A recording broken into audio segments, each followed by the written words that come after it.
কথাটা বলছেন যে মানি না রাষ্ট্রপতি, মানি না প্রধানমন্ত্রী, এটা কিন্তু হুজুর অন্য সিস্টেমে বলছিল। এটারে মানুষ ডিভাইডেড করে, এটাকে অন্য চোখে দেখে এটা কাটছাট করে অন্যভাবে এটা লাগাই দেওয়া হয়েছে। এই জন্য হুজুরের কথাগুলো আমরা খেয়াল করে শুনবো। কথার পরে কথা আসবে, এমন কথা আসবে যে কথাগুলো ধারাবাহিকভাবে আলোচনা থাকবে। যাদের কাছে শপিং আছে ভাই নিয়ে আসি, ভাই ইনশাল্লাহ বসে পড়ি, তাই মঞ্চে চলে আসি। অন্য কেউ ডিস্টার্ব হোক হুজুরকে দেখতে, বয়ান শুনতে, যাতে এরকম মানে ব্যাঘাত না ঘটে, আমরা এই জিনিসটা খেয়াল করবো ইনশাল্লাহ। ভাই সকলে ভাই চলে আসি, ভাই ভাই ইনশাল্লাহ চলে আসি ভাই। জি আমরা ভলান্টিয়ার ভাইরা চলে আসি ভাই, বাইরে যারা আছে ভিতরে চলে আসেন, এবং মহিলা প্যান্ডেলে পরিচিত যারা আছে মাহফিল কর্তৃপক্ষ, সুজন ভাইদের একদম কর্তৃপক্ষ যারা, তাদের কাছে আমরা ভিতরে টাকাগুলো আমরা পৌঁছে দিই ইনশাল্লাহ। মহিলাদের টাকাগুলো আমরা তাদের একজনের কাছে আমার হিসেবে পৌঁছে দিব ইনশাল্লাহ। ভাই তাড়াতাড়ি চলে আসি, ভাই তাড়াতাড়ি চলে আসি, তাড়াতাড়ি চলে আসি ভাই। হুজুরের বয়ান শোনার জন্য অধিক আগ্রহের সাথে সকলে অপেক্ষা করতেছে। আলহামদুলিল্লাহ হুজুর আমাদের সামনে এখন গান শুরু করবেন। আলহামদুলিল্লাহ এই পর্যায়ে আপনাদের মাঝে গুরুত্বপূর্ণ তাকরীর পেশ করবেন। কারা নির্যাতিত আলেমদিন, উলামায়ে কেরামের সেনেটার, আন্তর্জাতিক খ্যাতি সম্পূর্ণ মুফাসসিরে কুরআন হযরতুল আল্লামা হযরত মাওলানা মুফতি রফিকুল ইসলাম মাদানী সাহেব, হযরত মাওলানা রফিকুল ইসলাম মাদানী সাহেব নেত্রকোনা এখন আপনাদের সামনে গুরুত্বপূর্ণ তাকরীর পেশ করবেন। আজকের মাহফিলের প্রধান আকর্ষণ, প্রধান বক্তা হযরত মাওলানা রফিকুল ইসলাম মাদানী সাহেব নেত্রকোনা। হযরতের মূল্যবান নসিহত পেশ করার জন্য মাহফিল কমিটির পক্ষ থেকে বিনীত অনুরোধ করা হচ্ছে। তাই আমরা কেউ আলোচনা করবো না, আর কিন্তু বাইক ধরবো না, কেউ কথা বলবে না ভাই। ভলান্টিয়ার ভাই চলে আসেন ভাই। জি আসসালামু আলাইকুম ওয়া রাহমাতুল্লাহি ওয়া বারাকাতুহু। ইন্নাল হামদালিল্লাহ নাহমাদুহু ওয়া নাস্তাঈনুহু ওয়া নাস্তাগফিরুহু ওয়া নু'মিনু বিহি ওয়া নাতাওয়াক্কালু আলাইহি ونعوذ بالله من شرور أنفسنا ومن سيئات أعمالنا من يهده الله فلا مضل له ومن يضلل فلا هادي له ونشهد أن لا إله إلا الله وحده لا شريك له ونشهد أن سيدنا وسندنا وحبيبنا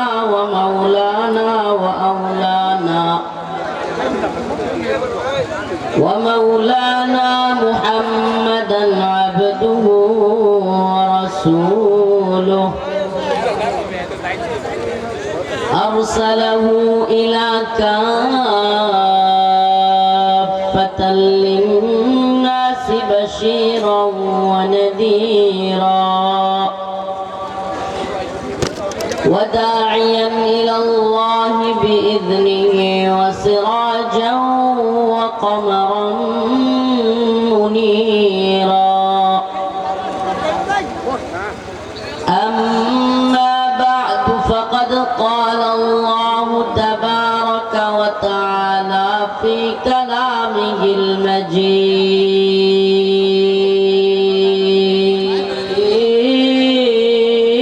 المجيد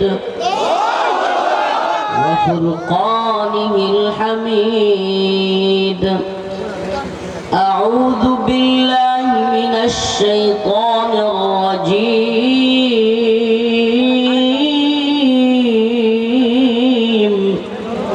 بسم الله الرحمن الرحيم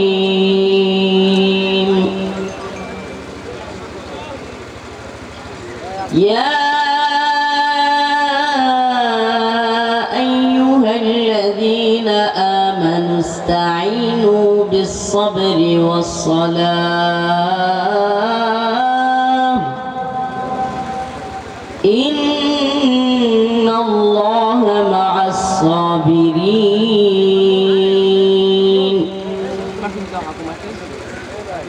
ولا تقولوا لمن يقتل في سبيل الله أموات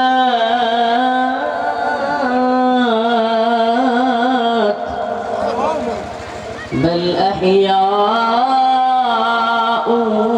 ولكن لا تشعرون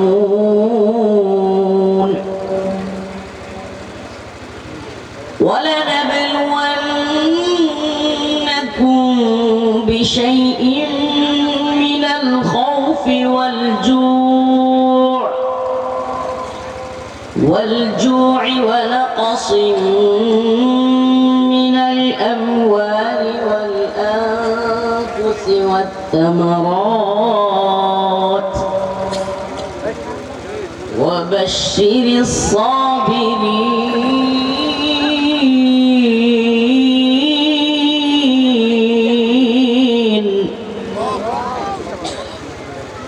الذين إذا أصابتهم مصيبة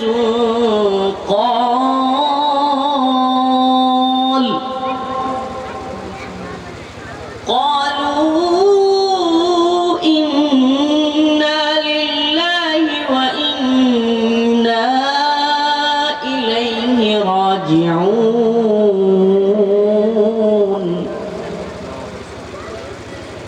صدق الله مولانا العظيم وصدق رسوله النبي الكريم ونحن على ذلك من الشاهدين والشاكرين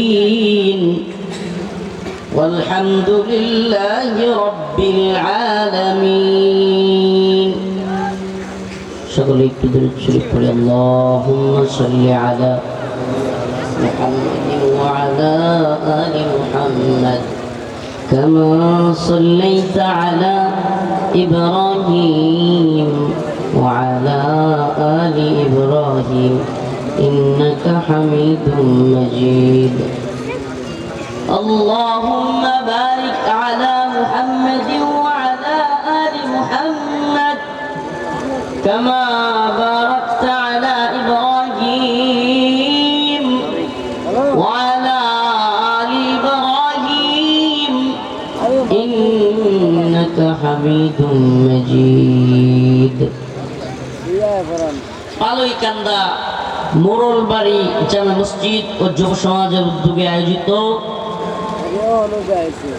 পালইকান্দা মোরলবাড়ি গফরগাঁও ময়মনসিংহ এর আজকের এই ওয়াজ ও দোয়া মাহফিলের সম্মানিত সভাপতি আলহাজ হযরত মাওলানা আমিনুল ইসলাম সাহেব, আরো উপস্থিত আছেন সম্মানিত উলামায়ে কেরাম, মুরব্বিয়ানে আযম, যে সমস্ত যুবক ভাইয়ের আয়োজন করেছেন, বিশেষ করে আয়োজনে মোহাম্মদ আজহারুল ইসলাম সুজন, বুলবুল আহমেদ, মোহাম্মদ ইলিয়াস, ফারুক আহমেদ সহ আরও যে সমস্ত যুবক ভাইরা উপস্থিত আছেন আমার সম্মানিতা পর্দানিশীল শ্রদ্ধেয়া মা ও বোনেরা, স্নেহের ছোট ভাইরা, আল্লাহ রাব্বুল আলামিনের দরবারে অসংখ্য অগণিত শুকরিয়া যে মহান রব্বুল আলামিন আপনাকে আমাকে দয়া করে, মায়া করে, ভালোবেসে, যাচাই করে, বাছাই করে, মনোনীত করে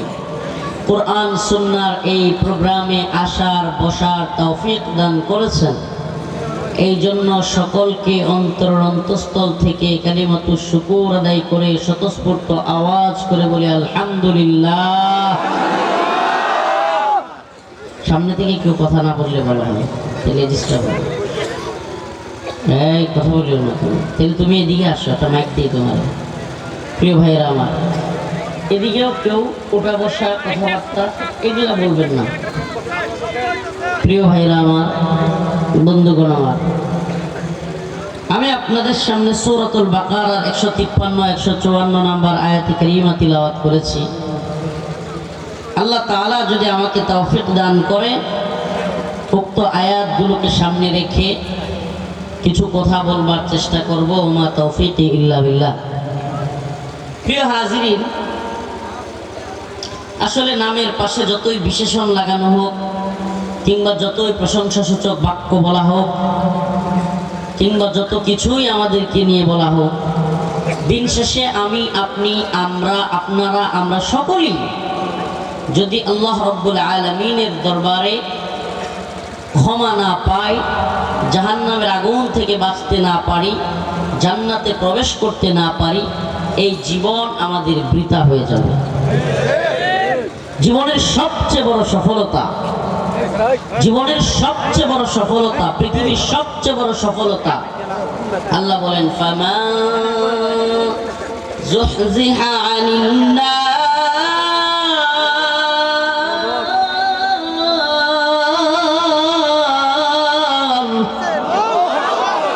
ওয়া উদখিলাল জান্নাতা ফাকাদ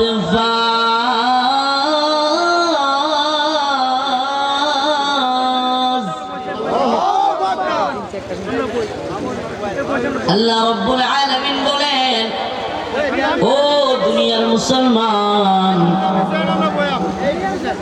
তুমি যত টাকাওয়ালা হও, বাড়িওয়ালা হও, গাড়িওয়ালা হও, যত তোমার যশ খ্যাতি থাকুক, যত টাকা পয়সা থাকুক, জনবল লোক, বিশাল বড় দলের তুমি কিছু হও, দিন শেষে তোমাকে এক আল্লাহর কাছে ফিরে আসতে হবে। ওয়াকুল্লুহুম আতিহি ইয়াউমাল কিয়ামাতি ফারদা, আল্লাহর সামনে দাঁড়াইতে হবে এক এক করে। আর সেদিন যেই ব্যক্তি যুহজিহা আনিন নার, জাহান্নামের আগুন থেকে মুক্তি পাবে, ওয়া উদখিলাল জান্নাতা ফাকাদ ফাজ, আর যেই ব্যক্তি জান্নাতে প্রবেশ করতে পারবে সেই হলো সফল। তাইলে আমাদের নামের পাশে যতই বিশেষণ লাগানো হোক, যতই প্রশংসামূলক বাক্য বলা হোক, যত কিছুই বলা হোক, দিন শেষে আল্লাহর কাছে যদি ক্ষমা না পাই, আল্লাহ পাক যদি মাফ না করেন, এক আল্লাহর গোলামি করে যদি কবরে যাইতে না পারি, তাইলে পৃথিবীর কেউ নাই আমাকে বাঁচাবে। ঠিক ঠিক না? আমরা কেন হক কথা বলবো? আমরা কেন সত্য কথা জাতির সামনে বলবো? দল মতের ঊর্ধ্বে উঠে কেন আমাদেরকে সঠিক সত্য কথাটা বলতে হবে? প্রিয় হাজিরিন, একটা উদাহরণ দিই। আমরা যদি বিগত সরকারের আমলে ওই সরকারের কথা মতো বক্তব্য দিতাম, যদি তাদের সাথে লিয়াজু করে চলতাম, যদি তাদের কিছু প্রশংসাসূচক বাক্য শোনাতাম, হয়তো আমাদেরকে কারাগারে যাওয়া লাগতো। হাদিয়া, তুফা, আরাম, আয়েশ, ফ্ল্যাট, বাড়ি গাড়ি আমাদেরও থাকতো। এই প্রায় 3 বছর জেলখানার গাড়ি টানা লাগতো না, রিমান্ডে 26 দিন থাকা লাগতো না, মা, ভাই, বোন, পরিবার সবাইকে রেখে এভাবে নির্যাতন স্টিম রোলারের মধ্যে করতে হইতো। এখন প্রশ্ন হলো, তাইলে কি বর্তমানে যারা আছে কিংবা সামনে আসার সম্ভাবনা আছে, আমরা কি তাদের চামচামি করে কিংবা তাদের কাছ থেকে কিছু পাওয়ার আশায় নতুন করে কি লিয়াজু করা শুরু করব? নাকি আবারও যদি কেউ ইসলামের বিরুদ্ধে, দ্বীনের বিরুদ্ধে দাঁড়াইতে চায়, আবারও যদি কেউ এদেশের বিরুদ্ধে অবস্থান নেয়, এই ভূখণ্ডের বিরুদ্ধে অবস্থান নেয়, এদেশের মুসলমানদের বিরুদ্ধে অবস্থান নেয়, কেউ যদি ভারতের গোলামি করে কিংবা কেউ যদি আমেরিকার গোলামি করে কিংবা যে কোনো রাষ্ট্রের গোলামি করে, দেশকে যদি বাহিরের কোনো দেশের কাছে বিক্রি করে দিতে চায় কিংবা বাহিরের কোনো রাষ্ট্রের এজেন্ডা যদি বাংলাদেশে বাস্তবায়ন করতে চায়, আমাদেরকে কি আগের মতোই পূর্বের সরকারের সময় যেমন আমরা জ্বালাময়ী বক্তব্য দিয়ে ক্ষান্ত হই নাই, রাজপথে নেমে এসেছিলাম, কারাবরণ মেনে নিয়েছিলাম, তবুও দমে যাই নাই, থেমে যাই নাই, ঠিক তেমনি ভাবে আজও যদি কেউ ইসলামের বিরুদ্ধে অবস্থান নেই, দেশের বিরুদ্ধে অবস্থান নেই, আমরা কি চুপ থাকবো নাকি গর্জে উঠবো? প্রিয় হাজিরি, এই কথাটা কেন বললাম? এই জন্য বললাম যে আমরা যখন বিগত সরকারের সময় হক কথা বলতাম, একেবারে জালেমের সর্বোচ্চ নেতৃত্বের বিরুদ্ধে বক্তব্য দিতাম, ক্ষমতাসীনদের সর্বোচ্চ চেয়ারের বিরুদ্ধে বক্তব্য দিতাম, তখন এখন যারা ক্ষমতায় আসবে বা আসার মতো পরিস্থিতি আছে বা যেই দলগুলো রাজনীতি করতেছে, এরা তখন আমাদের পাশে থেকে আন্দোলন করত, আমাদের বক্তব্যে বড় খুশি হইতো এবং আমাদের পাশে থাকতো। কিন্তু দেখা যাচ্ছে, আল্লাহ মাফ করো, কালকের মাজলুম আজকে হয়ে যাচ্ছে জালিম। আল্লাহ মাফ করো, কালকে আমাদের বক্তব্য যাদের খুব ভালো লাগতো, আজকে আমাদের এই লোকগুলোর কাছেই আমাদের বক্তব্য সুলকানির কারণ হয়ে গেছে। প্রিয় হাজিরি, আজকে আমি আপনাদের সামনে দুই তিনটা বিষয়ে কথা বলবো। দুই তিনটা বিষয় আপনাদের সামনে কথা বলতে হন। আল্লাহ পাক কোরআনে কারীমের মধ্যে খুব গুরুত্বপূর্ণ কয়েকটা বিষয় নিয়ে আলোচনা করেছেন। আল্লাহ রাব্বুল আলামিন সূরাতুল বাকারার 153 154 নম্বর আয়াত 55 নম্বর আয়াতে যে বিষয়গুলো নিয়ে আলোচনা করেছেন, তার মধ্যে অন্যতম একটা হলো, মুসলমান ঈমানদার, তোমার ঈমানের হালত অনুযায়ী তোমাকে পরীক্ষা করা হবে। কি করা হবে? সুবহানাল্লাহ। এক নম্বর বিষয়, আজকে আলোচ্য বিষয় এক নম্বর বিষয়, মুসলমান তোমাকে অবশ্যই অবশ্যই পরীক্ষা করা হবে। নাম্বার দুই, ওই পরীক্ষার সময় তোমাকে সবর করতে হবে। কি করতে হবে? সবর করতে হবে। নাম্বার তিন, শহীদের মর্যাদা। যদি সবর করেছো, পরীক্ষায় করেছো, দিন শেষে তোমাকে শহীদ করা হয়েছে। তোমাকে বাতিলেরা, দুশমনেরা, জালেমেরা, কাফিররা তোমাকে শহীদ করে দিয়েছে। আমাদের ভাই আবরার ফাহাদের মতো, কিংবা আমাদের ভাই মীর মুগ্ধের মতো, কিংবা আবু সাঈদ, কিংবা রিসেন্ট সর্বশেষ আমাদের ভাই শরীফ ওসমান হাদির মতো যদি জীবন দিয়ে দিতে হয়, তবুও দেশের জন্য, ইসলামের জন্য, এই জাতির জন্য নিজের জীবন বিলিয়ে দিয়ে হলেও সত্য কথা বলতে হবে। আল্লাহ রাব্বুল আলামিন বলেন, ওয়ালা নাবলুওয়ান্নাকুম বিশাইইম মিনাল খাউফ ওয়াল জু' ওয়া নাকসিম মিনাল আমওয়ালি ওয়াল আনফুসি ওয়াত তামারাত ওয়া বাশশিরিস সাবিরিন।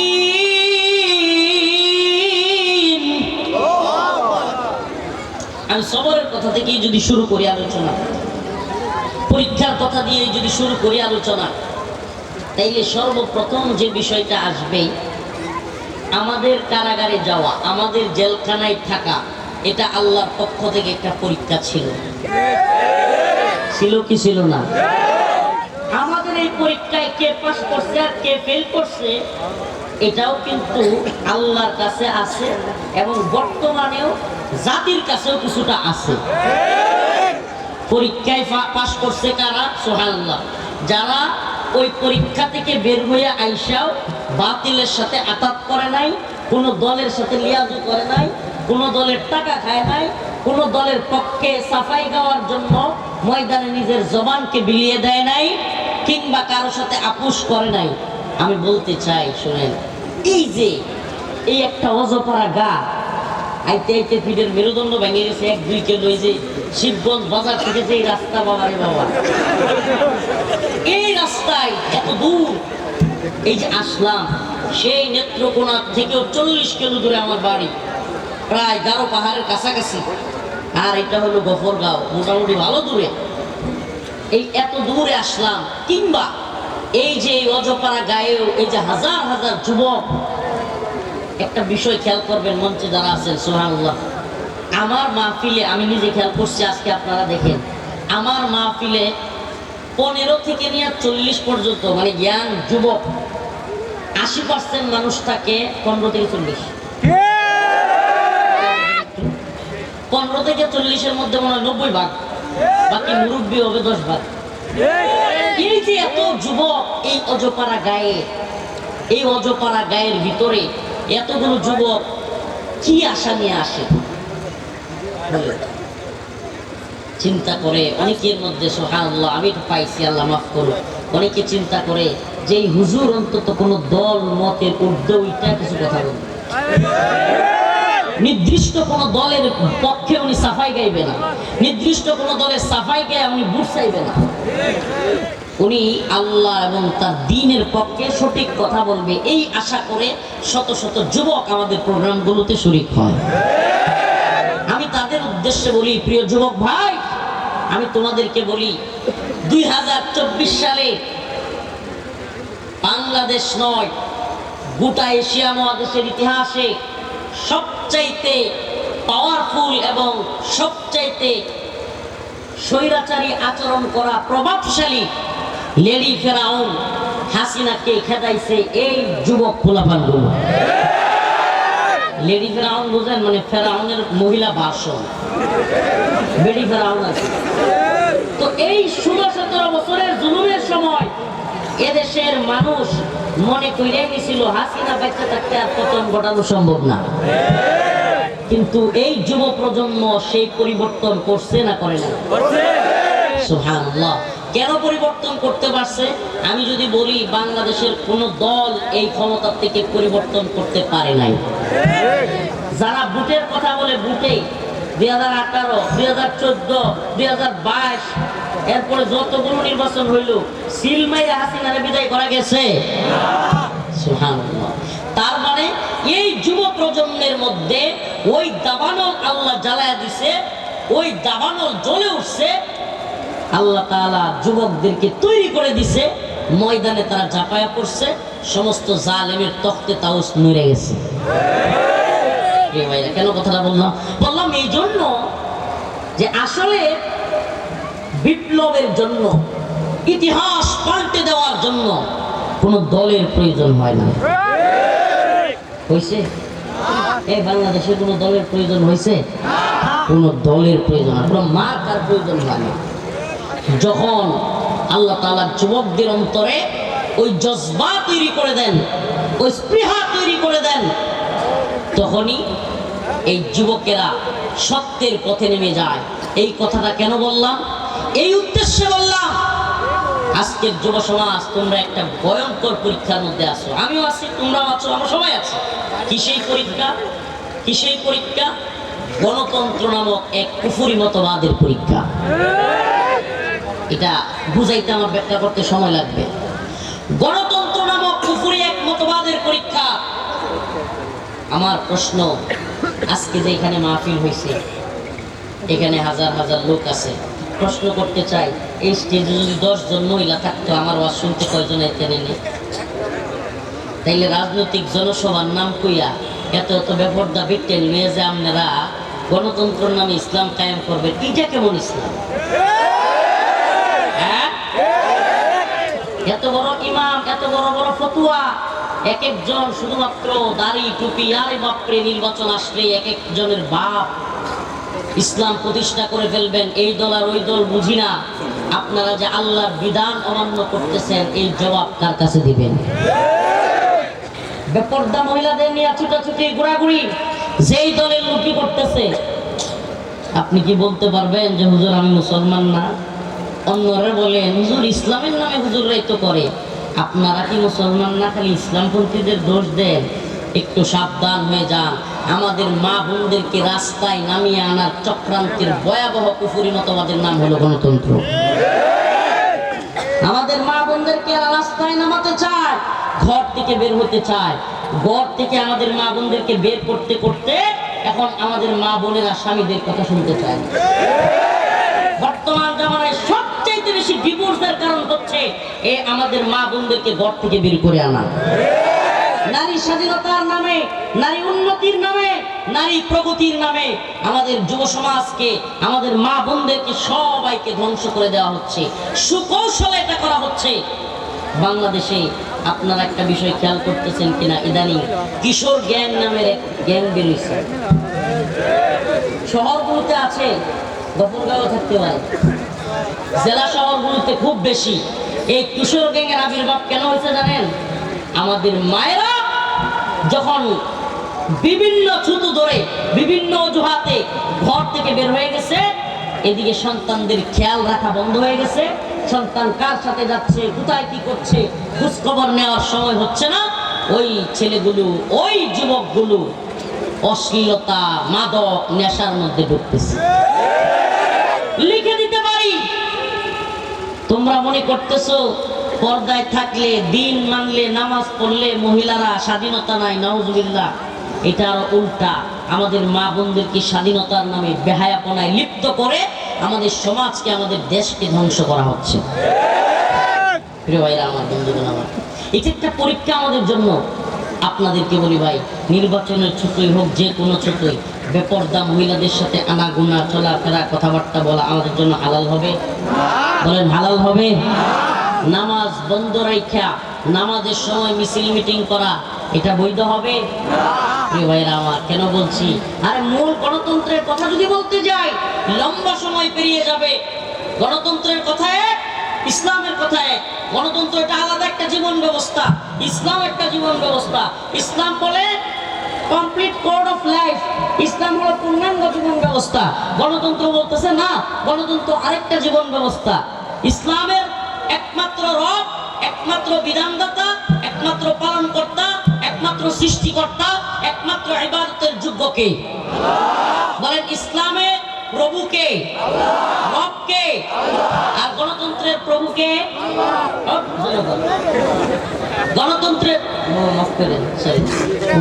গণতন্ত্রের প্রভুকে সমস্ত ক্ষমতার মালিক কিনা? জনগণ। ভোটের আগে দেখবেন, এই জন্য জনগণের প্রভু বানায়া নেতা, যেই নেতার অহংকারের কারণে তার আশেপাশে দেওয়া যায় না, ওই নেতাও দেখবেন ভোটের আগে কলা গাছেও সালাম দেয়। কথা বলেন না? ওরে বিনয়া, ওরে খেতে খামারে এনে চাঁদামাটি মাইকা দেখতে অস্থির অবস্থা।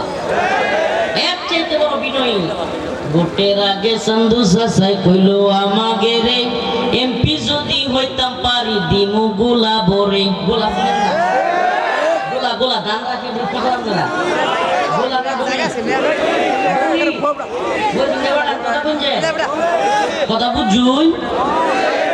প্রিয় ভাইরা আমার, ভোটের আগে চান্দু সাসাই কইলো আমাকে রে, এমপি যদি হইতাম পারি দিমু গোলা বরে। এমপি হইয়া দেখা গেল চাচার না গালতিটা পাই, আমরা গরিব আমাকে রে দেখার মতো কেউ নাই।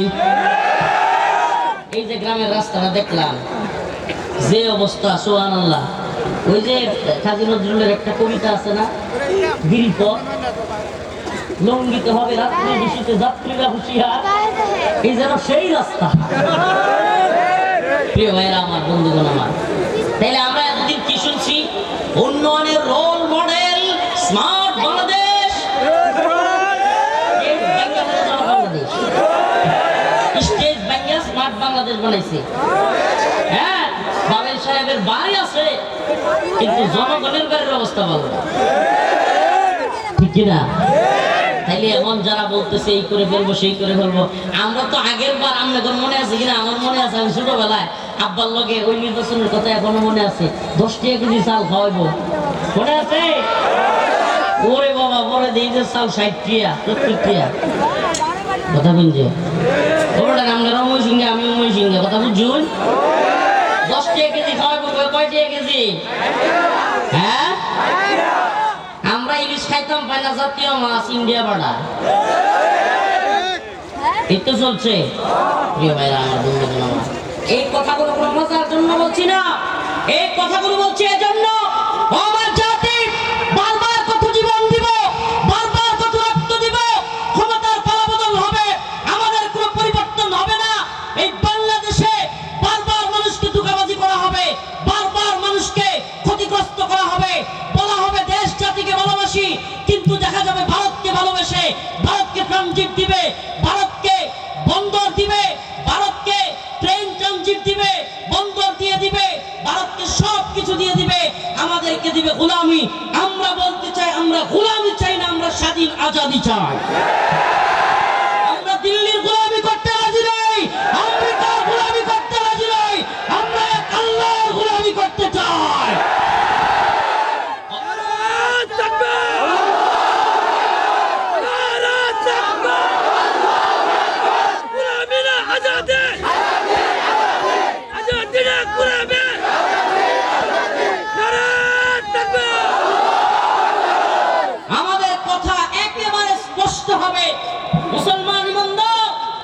মুমিন মুমিন আল্লাহ রাসূলের কথা বলছি, আমার বানোয়াট কথা না। আল্লাহ রাসূল বলেছেন মুমিন এক গর্তে দুইবার পা দেয়। মুমিন কি করে না? একই গর্তে দুইবার পা দেয় না। তার মানে মুমিন ধোঁকা খাইলে একবার খাবে, দুইবার না। মুমিন ধোঁকা কয়বার খায়? ধোঁকাবাজ চিনে যায়। আমি বলি কি জানেন, অন্তত পক্ষে এই মুসলিম জাতিসত্তা, এই ভূখণ্ডের মানুষদের দুইটা ডেডলাইন দেওয়া দরকার, যে এখানে যারা ক্রস করবে এদের কোনো ক্ষমা নেই। এক নাম্বার হলো বাংলাদেশে যারা রাজনীতি করে যে দলেরই হন, দিল্লির গোলামি করতে পারবেন না। যদি দিল্লির গোলামি করেন, হাসিনার মতো লাত্তি খাবেন যে দলেরই হন। এই কথা বাঙালি জাতির, এই মুসলিম জাতির একেবারে ক্লিয়ার মেসেজ দিয়ে দিতে হবে। যেই দল হন আর যেই নেতা হন, যুবক তোমাকে বলি প্রিয় ভাই, তুমি যেহেতু আমার কথা শুনতে আসছো, যদি বলো আমাকে ভালোবাসো, আমিও তোমাকে ভালোবাসি এক আল্লাহর জন্য, যশ খ্যাতির জন্য না, আল্লাহর জন্য ভালোবাসি। আগামীকালকে যদি রফিকুল ইসলাম কোন দলের দালালি শুরু করে, আগামীকালকে যদি কোন দলের চাটুকারিতা শুরু করে, রফিকুল ইসলাম মাদানীকে ত্যাগ করবা। রফিকুল ইসলাম মাদানীকে দেখবার টাইম নাই, কিন্তু এই জাতি আর কখনো কোন দেশের গোলামি করবে না। এইটা একবারে ক্লিয়ার করে দিতে হবে যেই দলই হন।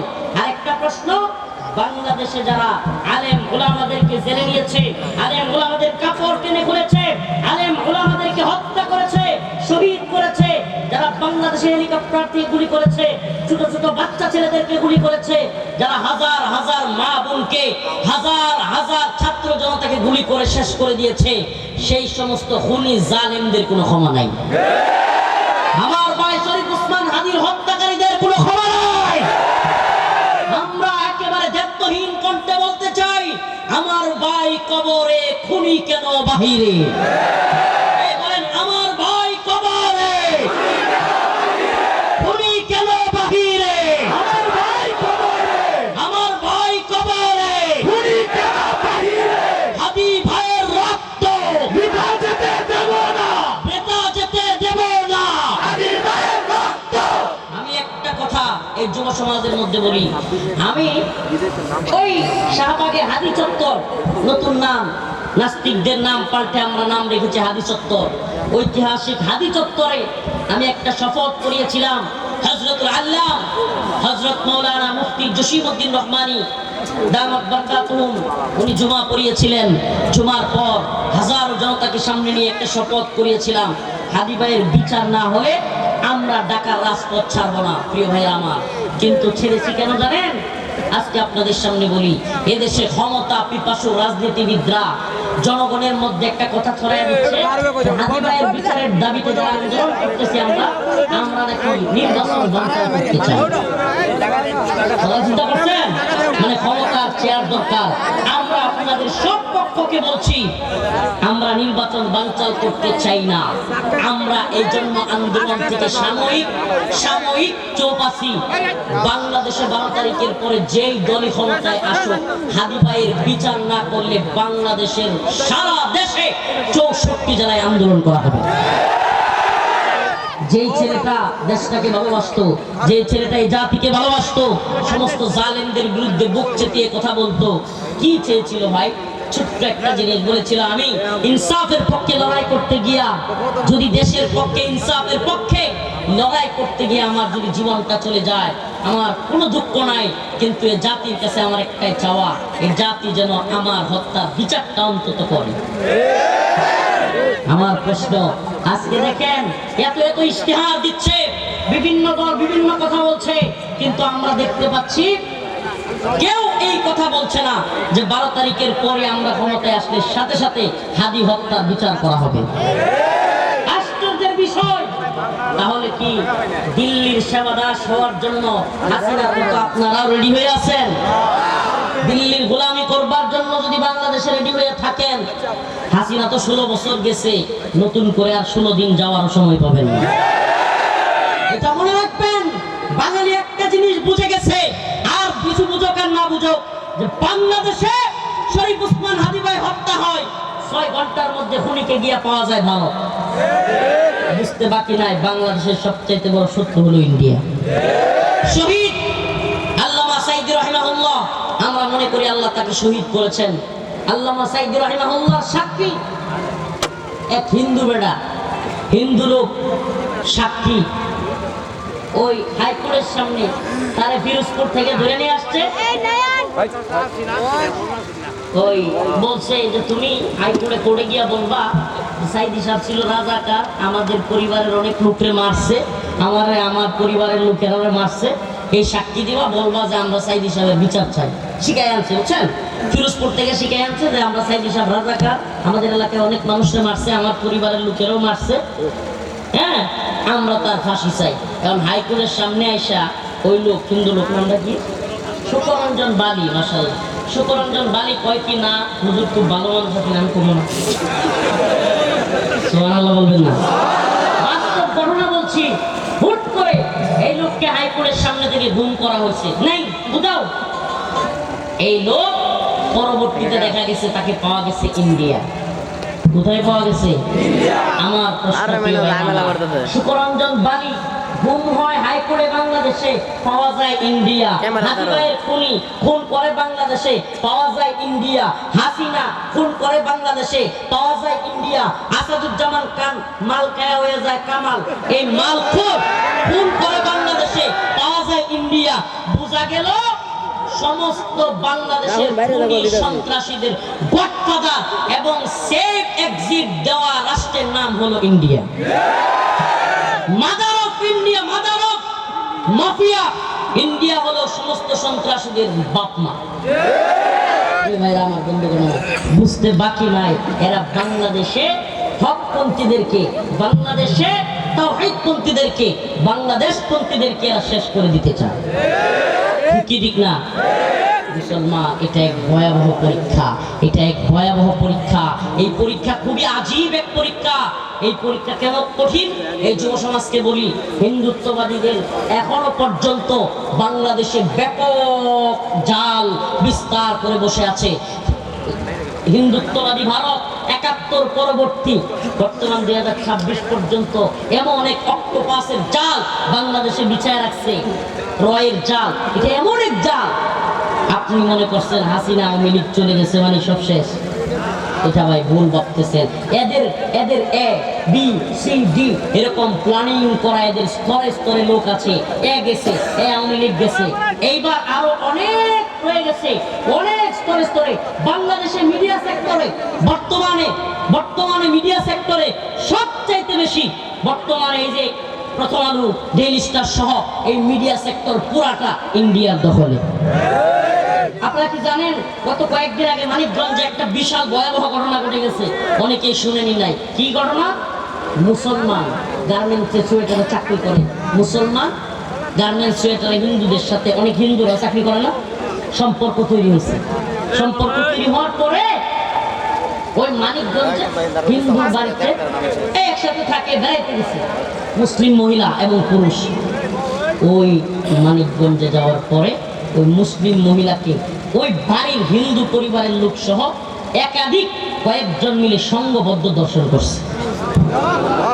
কয়জন জানেন? মিডিয়াতে কোনো আওয়াজ আছে? আচ্ছা বলেন, একটা মুসলিম মহিলা সংঘবদ্ধভাবে হিন্দুদের চাইতে ধর্ষিতা হয়েছে, এটা কি চারটিখানি বিষয়? আমার আপনার পরিবারের কোনো মা বোনের সাথে যদি এরকম হইতো, সংঘবদ্ধভাবে হিন্দুরা দর্শন করতো, এই জীবন দেখাইতে পারতাম মানুষের সামনে? বলেন না। অথচ এই মিডিয়ার কোনো হইচই নাই, এই মিডিয়ার কোনো আওয়াজ নাই, এই মিডিয়ার কোনো কথা নাই।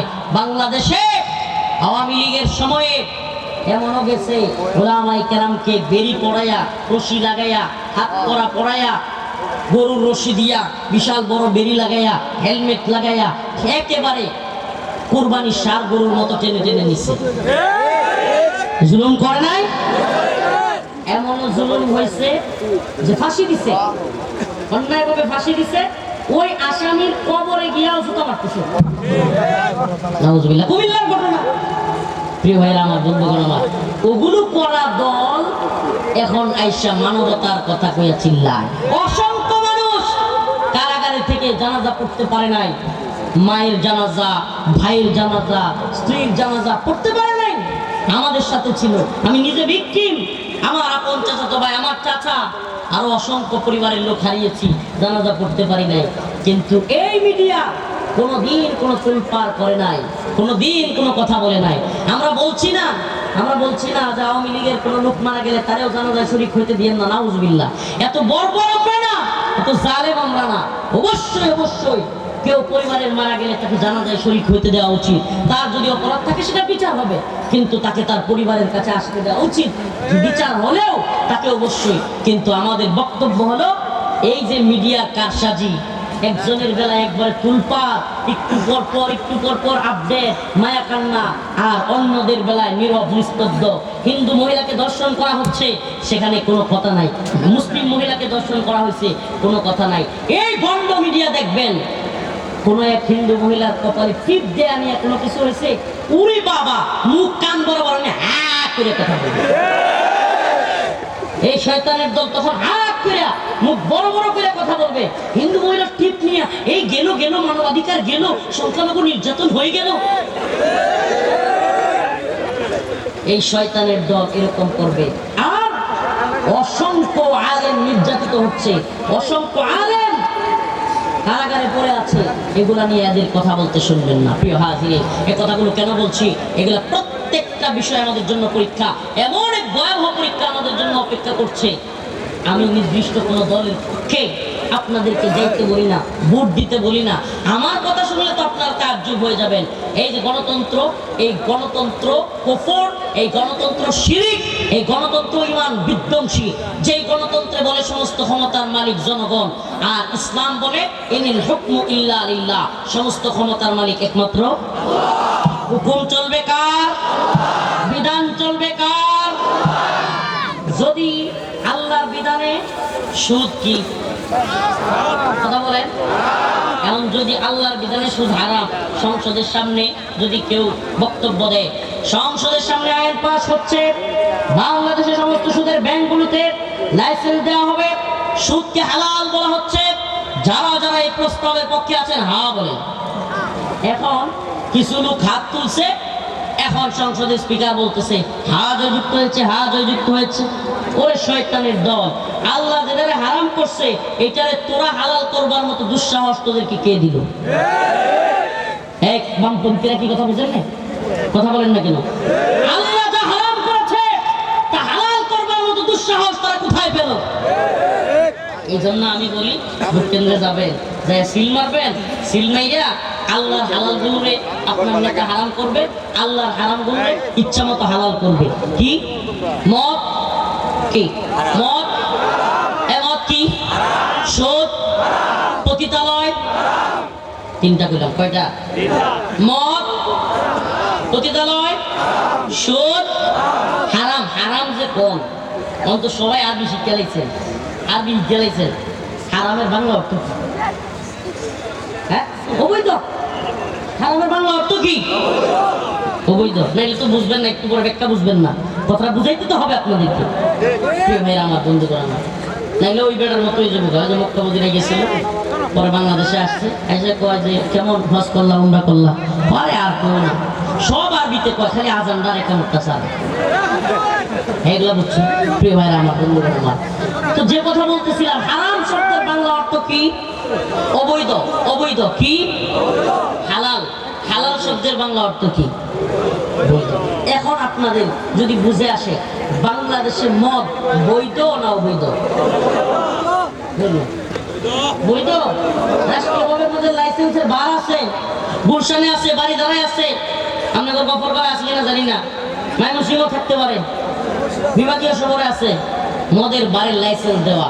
আমার প্রশ্ন, আল্লাহ যা হারাম করেছেন তা হালাল করার বৈধতা দেওয়া, এই পাওয়ার এই সংসদের এমপিদের আছে? ইসলাম কি দিছে তাদেরকে? পতিতালয়, পতিতালয়, দৌলতদিয়া সহ অনেক পতিতালয়ের লাইসেন্স বাংলাদেশে দেওয়া আছে। আমার প্রশ্ন, আল্লাহ তাআলা জিনাকে হারাম করছেন না হালাল? অবৈধ।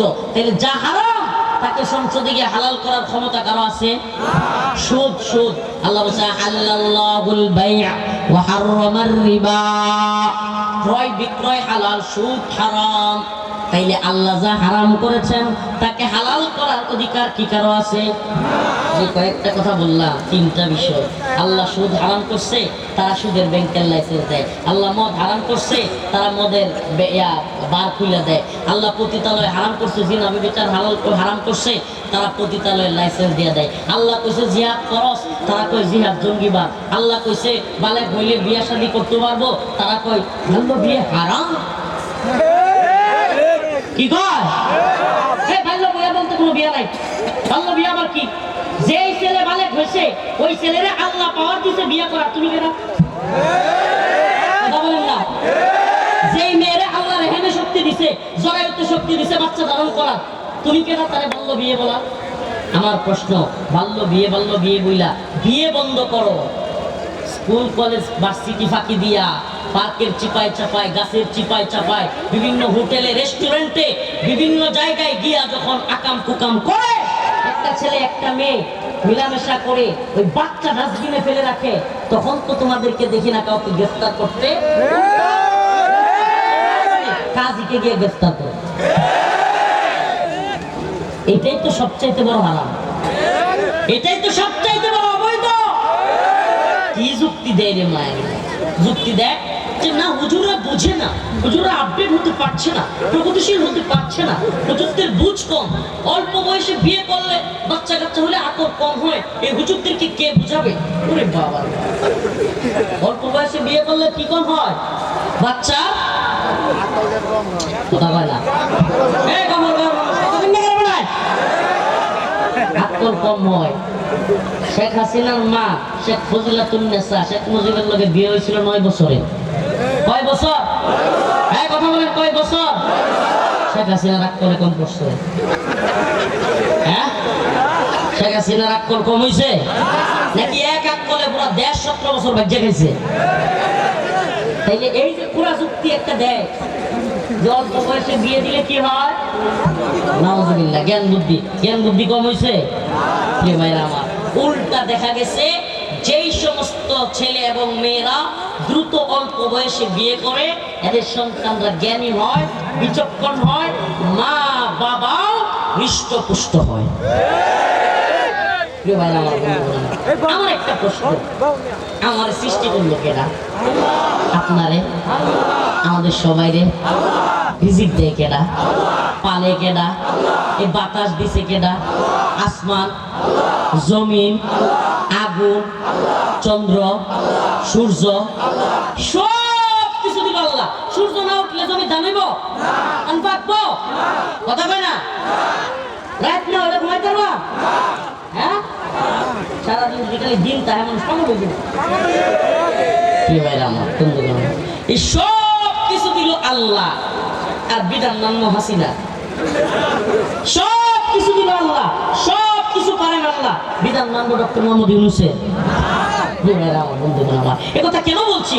আবার বলছি, এই পরীক্ষাগুলো আমাদের সামনে এখন হাজির হয়েছে, এই পরীক্ষাগুলো এখন আমাদের সামনে। আরে আমার আল্লাহ একটা মেয়ের জরায়ুতে বাচ্চা নেওয়ার মতো তৌফিক দিল, আল্লাহ বালেগা বানায় দিল, একটা ছেলেরে বায়ু কি বলে তার বালেগ বানায় দিল, আল্লাহ তাআলা সে যৌবন দিয়ে দিল, আর আল্লাহ তাআলা তার বাবা বানানোর মতো যোগ্যতা দিয়ে দিল, অথচ তার বিয়ের বয়স হয় নাই। এর চাইতে বড় ফাইজ দেবে কিছু হইতে পারে? আপনারা তো কইলে অবাক হয়ে যাবেন, আল্লাহ মাফ করুন। আমার বাবুর বয়স 15 মাস। কয় মাস? আল্লাহ যদি রহমত করে 15 বছর হইতে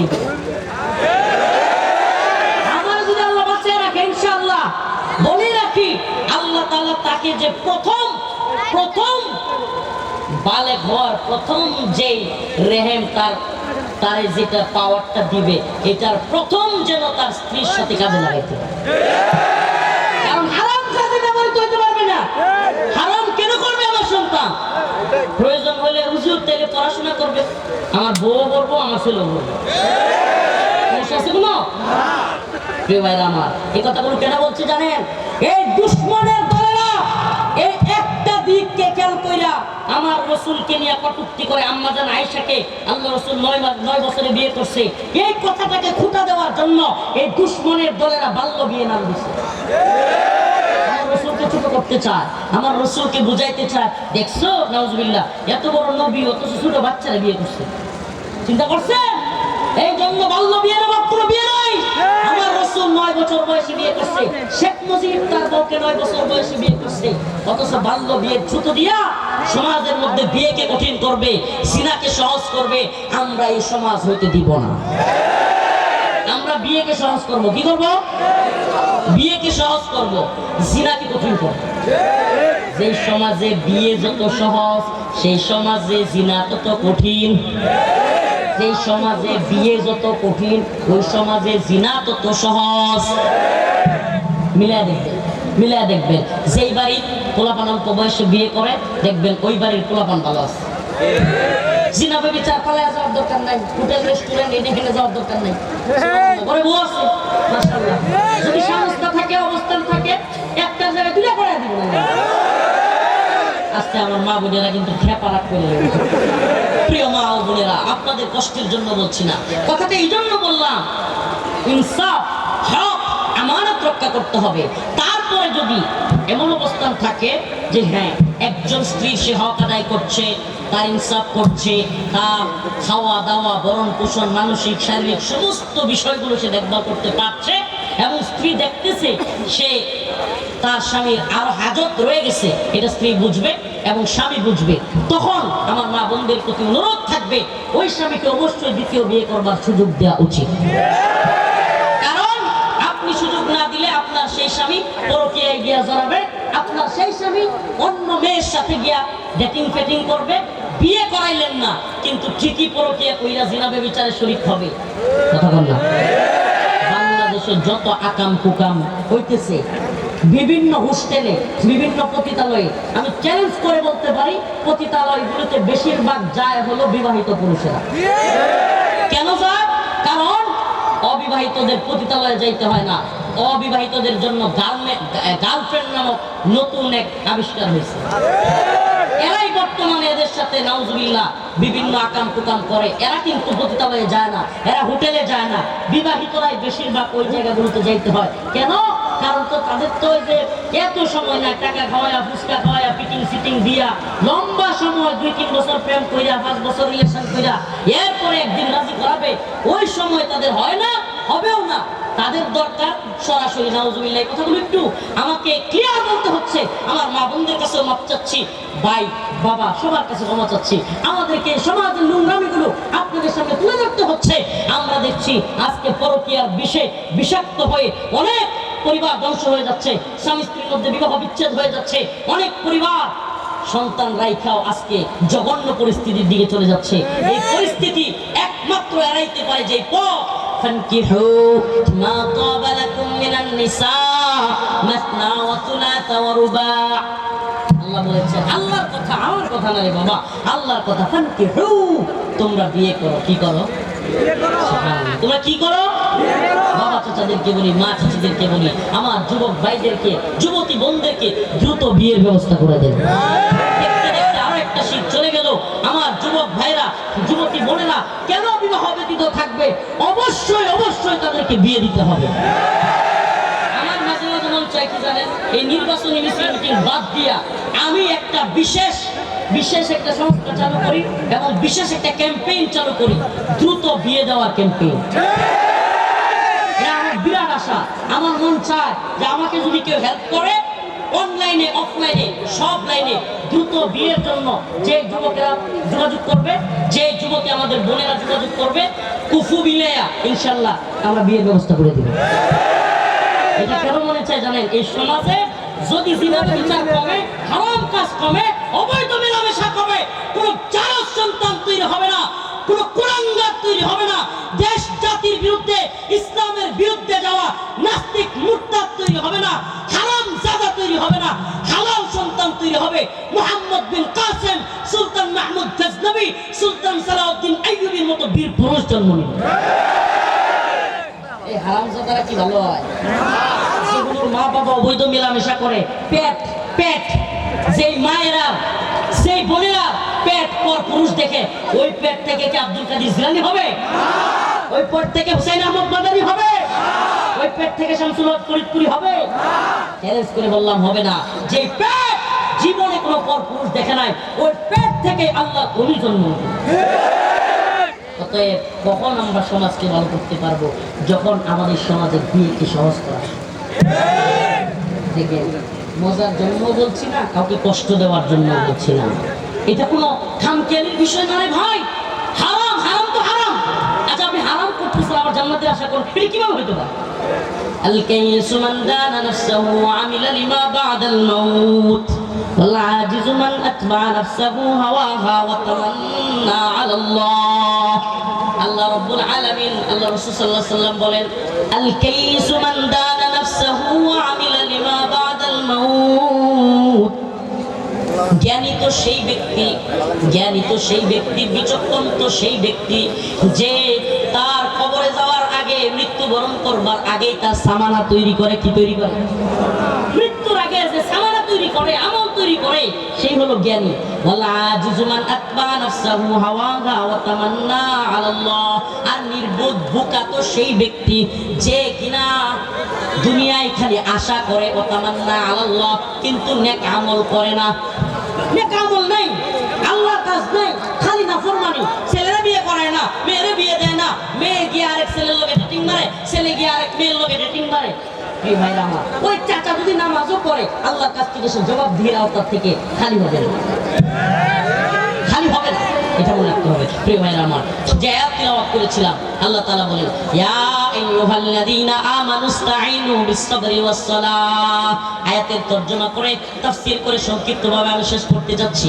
আল্লাহ পাক বলেন, ইয়া আইয়ুহাল্লাযীনা আমানু, হে ঈমানদাররা, ইস্তাঈনু, তোমরা আল্লাহর কাছে চাও, বিস-সাবরি ওয়াস-সালাহ, সবর এবং নামাজের মাধ্যমে। হে যুবক ভাইরা, হে যুবতী বোনেরা, যাদের বিয়ে হচ্ছে না, আল্লাহ পাকের কাছে চাইবা। কার কাছে? কেমনে চাইবা? নামাজের মাধ্যমে, রোজার মাধ্যমে, সবরের মাধ্যমে, পরীক্ষিত আমল। পরীক্ষিত আমল বলে যায় আল্লাহর কাছে কোনো ব্যক্তি যদি, এই যুবকেরা, সোমবার বৃহস্পতিবার কন্টিনিউ রোজা রাখে, কিবা সোমবার বৃহস্পতিবার কন্টিনিউ রোজা রাখবে, আল্লাহর কাছে দোয়া করবে, আল্লাহর কাছে চাইবে, সবর করবে, ইনশাআল্লাহ দ্রুতই তোমাকে পরীক্ষিত আমল, পরীক্ষিত আমল। জেলখানায় আমি গুনাহগার মানুষ, কিন্তু কয়েকদিন করছিলাম, আলহামদুলিল্লাহ বের হওয়া 8 দিনের মধ্যে বিয়ে করতে পারছি। আলহামদুলিল্লাহ বলেন। সোমবার বৃহস্পতিবার নফল রোজা রাখবেন, আল্লাহর কাছে চাইবেন, অচিরেই আবেদা সালেহা নেককার সুন্দরী স্ত্রীর ব্যবস্থা কে করে দিবেন?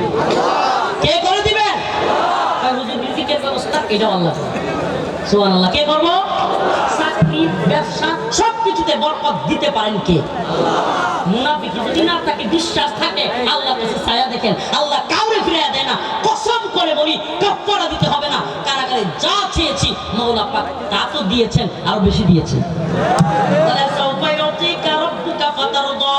আল্লাহ বলেছেন, ও বান্দা আমার কাছে চাও, একদিন এমন দেওয়া দিব যে তুমি নিজে বলবা, আল্লাহ আমি রাজি খুশি হয়ে গেছি। সুবহানাল্লাহ। আল্লাহর কাছে বলে, আল্লাহ আমি রাজি খুশি হয়ে গেছি, আলহামদুলিল্লাহ। সন্তান আল্লাহ তাআলা আমাকে দিয়েছেন, সুন্দর ফুটফুটে ছেলে। প্রিয় ভাইরা আমার, এরপরে আল্লাহ বলতেছেন, ওয়ালা তাকুলু লিমান ইউকতালু ফি সাবিলিল্লাহ। এই শেষ করে দেব, কথা কও। ওয়ালা তাকুলু লিমান ইউকতালু ফি সাবিলিল্লাহি আমওয়াত বাল আহইয়া। আল্লাহ বলেন, যারা আল্লাহর পথে জীবন দেয়, যারা দ্বীনের জন্য জীবন দেয়, যারা শহীদ হয়, তাদেরকে তোমরা মৃত বলিও না, বাল আহইয়া, তারা তো জীবিত, তারা মরে নাই। আল্লাহ রাসূল বলেন, আল্লাহ যে বলছে বাল আহইয়া, আল্লাহ রাস্তায় জীবন দিলে মরে না। দুনিয়াতে তো দেখলাম তারা মরে যায়, তাদের আত্মা চলে যায়, তাদেরকে কবরে রাখা হয়। তাইলে আল্লাহ যে বললেন বাল আহইয়া, তারা মরে না, এটা কি? এটা হলো এই, আল্লাহ রাসূল বলেন, ওই আত্মাগুলো কবরের সলজব পাবে না, ওই আত্মাগুলো মিজান ফুলসিরাত কিচ্ছু না। ওই আত্মাগুলোকে আল্লাহ পাক বিশেষ এক জিন্দেগি দান করবেন, ওই জিন্দেগির নাম হলো বারজাখ। আল্লাহ রাসূল বলেন, বারজাখের জিন্দেগি এত সুন্দর জিন্দেগি, আল্লাহ পাক এই দুনিয়া থেকে এই মানুষটার যে শহীদ হবে, তার আত্মাটাকে জান্নাতের একটা সবুজ পাখির মধ্যে ঢুকায়া দিবে। জান্নাতের সবুজ পাখিটা উড়তে থাকবে, ঘুরতে থাকবে, যেখানে মন চাই যেতে থাকবে, যা মন চাই খাইতে থাকবে, ঘুইরা ঘুইরা আল্লাহর আরশের ল্যাম্প পোস্টের নিচে গিয়া বসবে। আল্লাহর আরশের ল্যাম্প পোস্টের নিচে গিয়ে বসবে। মালিক ডাক দিবে, বান্দা আর কি চাও? বান্দা বলবে, মালিক আর কি চাইবো, সব তো দিলেন, চাওয়ার চাইতে বেশি দিলেন। সুবহানাল্লাহ। ওই মুসলমান যুবক, শহীদ হতে চাও তো ইনশাআল্লাহ? আল্লাহর দ্বীনের জন্য, ইসলামের জন্য, হিন্দুত্ববাদী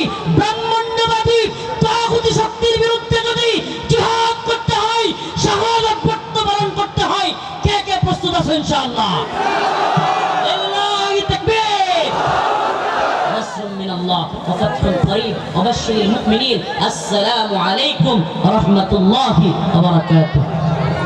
আলহামদুলিল্লাহ।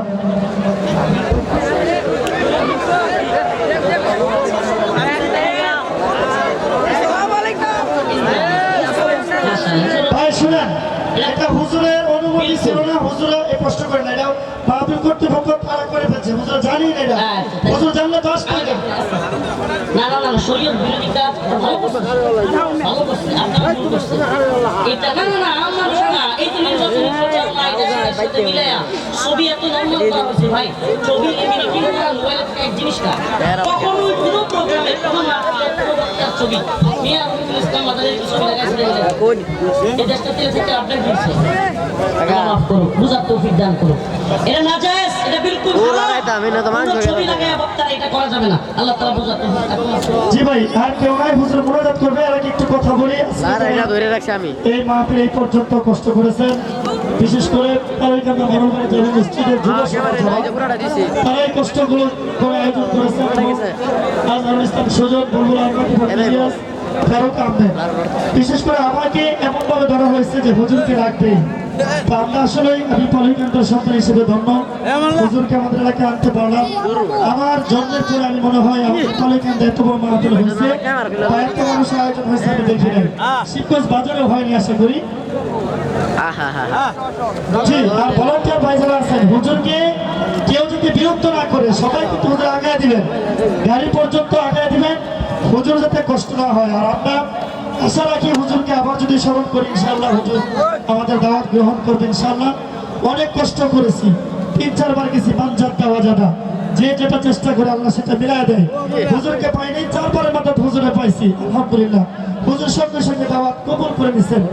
এই জন্যে আমরা অত্যন্ত আনন্দিত এবং মাহফিল কর্তৃপক্ষ থেকে হুজুরকে অভিনন্দন এবং মোবারকবাদ জানাই এবং এই এলাকার মানুষের জন্য দোয়া চাই, আমাদের সকলের জন্য হুজুর যাতে দোয়া করেন। আমরা এই আশাবাদ ব্যক্ত করে আজকের এই মাহফিল এখানেই সমাপ্ত ঘোষণা করলাম। আসসালামু আলাইকুম ওয়া রাহমাতুল্লাহ। হুজুর সংক্ষেপে একটু আলহামদুলিল্লাহি রাব্বিল আলামিন আর রহমানির রহিম মালিকি ইয়াউমিদ্দিন ইয়্যাকা না'বুদু ওয়া ইয়্যাকা নাস্তাঈন।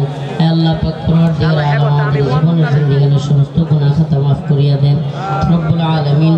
আজকের মাহফিল ইন্তেজামিয়া কমিটিকে কবুল আর মঞ্জুর করে নেন। আল্লাহ যারা শ্রমগাম দিয়েছে, টাকা পয়সা দিয়েছে, তাদের সবাইকে কবুল করেন। ফিলিস্তিনের মুসলমানদেরকে হেফাজত করেন। আল্লাহ উম্মতে মুসলিমাকে হেফাজত করেন। আল্লাহ আমাদের মধ্যে যারা অসুস্থ তাদেরকে সুস্থতা দান করেন। আল্লাহ আমি নিজেও অসুস্থ, আমাকে সুস্থতা দান করেন। রব্বুল আলামিন অভাবীদের অভাব দূর করেন, ঋণগ্রস্তদের ঋণ পরিশোধ করার তৌফিক দান করেন।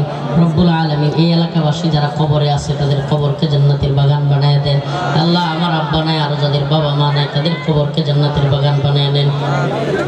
একজন ক্যান্সারের রোগী দোয়া চাইছে।